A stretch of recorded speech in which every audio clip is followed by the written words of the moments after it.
Magandang araw po sa inyong lahat. Brent Dumalaw, Mika Salamanca, may update na ngayon. Alamin po natin lahat yan dito sa ating video.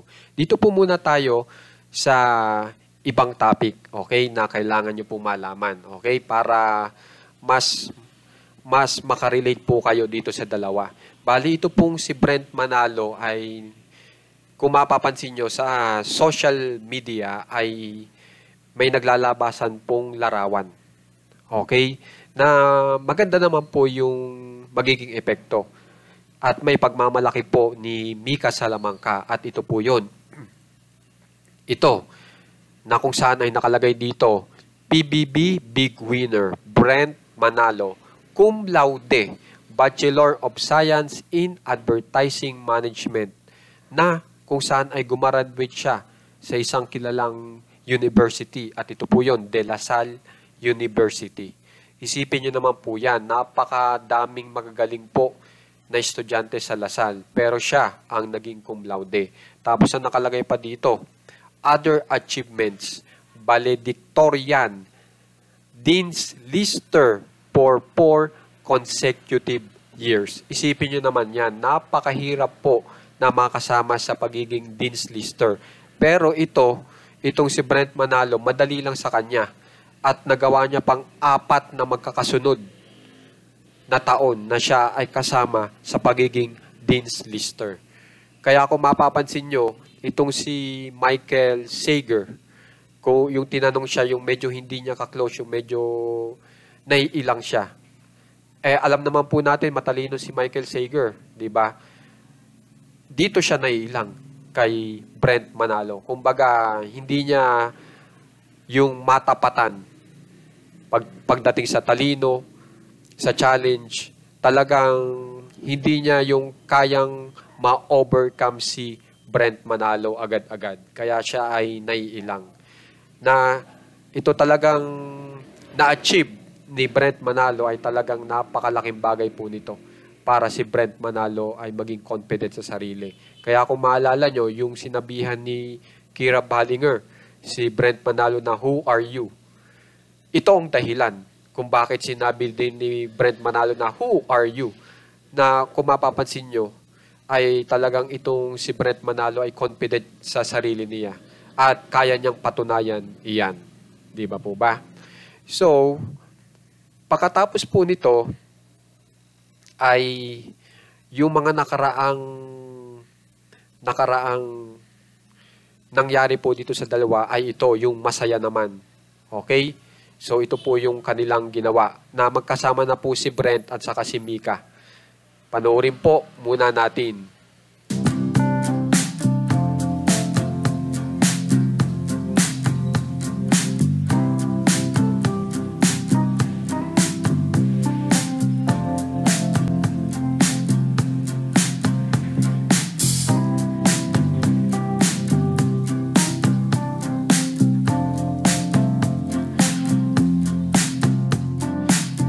So, kung mapapansin nyo, nag-enjoy po yung dalawa kasama pa si Esnir. Tapos, napako-comment pa itong si Clarice na naiinggit.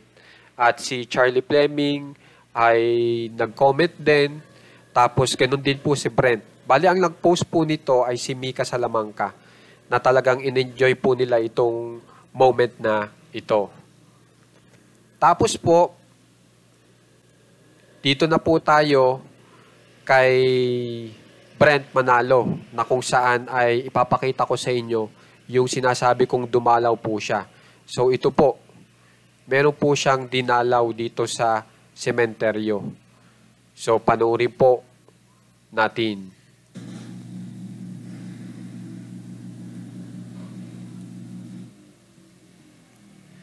Yan.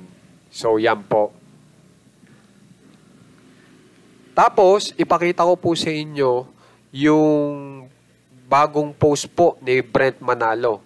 At ang maganda po dito ay magiging masaya po ang mga fans ng Breka. Kasi sa post na ito ni Brent Manalo ay nandito po si Mika Salamanca. So, panoorin po muna natin.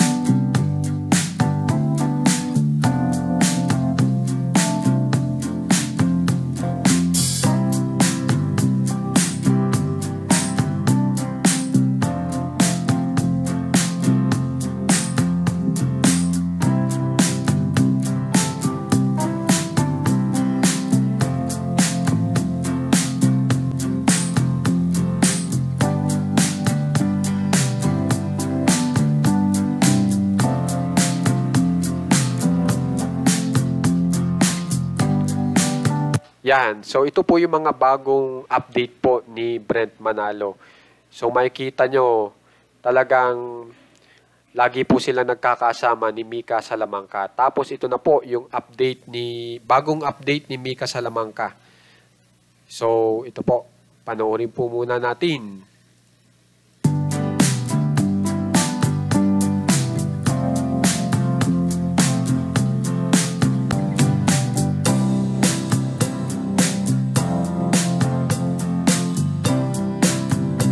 So, yan. So, yan po yung bagong update ni Mika Salamanca. Pero, meron pong isang kilalang artista na nagkomento po dyan.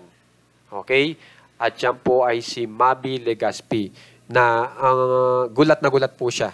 Kasi parang sabi niya, parang ang bilis daw humaba ng hair ni Mika Salamanca. Na di ba kung matatandaan nyo sa PBB, may po ang buhok niyan. Di ba? Tapos ngayon biglang haba. So yan lang naman po yung ikinoment ni Mabi Legaspi. Kaya naman guys, kung gusto nyo pong ma-update sa mga famous celebs ng Pinas, subscribe na po kayo sa ating channel na Juan Katawa. Maraming salamat po sa mga nagsasubscribe at nag-share.